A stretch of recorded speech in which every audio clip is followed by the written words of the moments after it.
Nakakalungkot pong balita, suntok, tadyak at palo sa ulo. Yan po ang sinapit ng isang batang 4 na taong gulang lamang bago masawi sa Bugalyon, Pangasinan.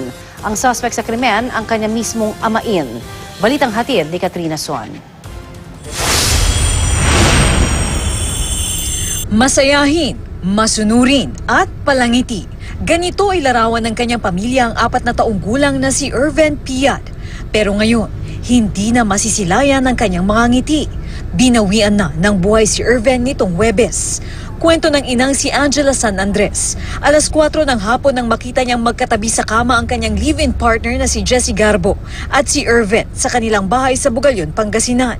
Pinapatulog niya po yung anak ko. Hindi po natulog po yung anak ko.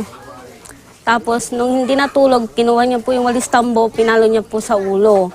Pagkatapos ng pagkapalo sa ulo ng anak ko, dumugo yung ulo ng anak ko, may hiwa. Pinunasan pa raw nila ang dugo mula sa sugat sa ulo ng bata.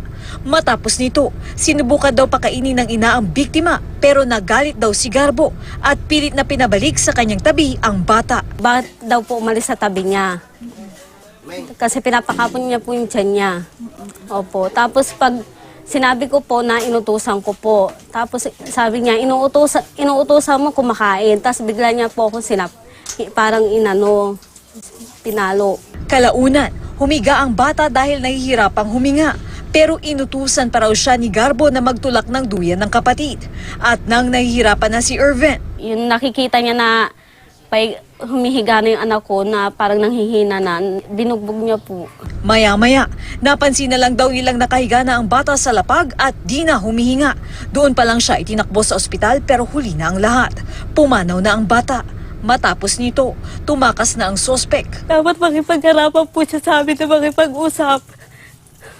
Kasi kung wala po siyang kasalanan, lalo po makikipag-usap po siya sa amin. At large siya ngayon, however, nakasuhan naman na natin siya ng murder. Patuloy ang pagtugis sa sospek. Katrina Son, GMA News.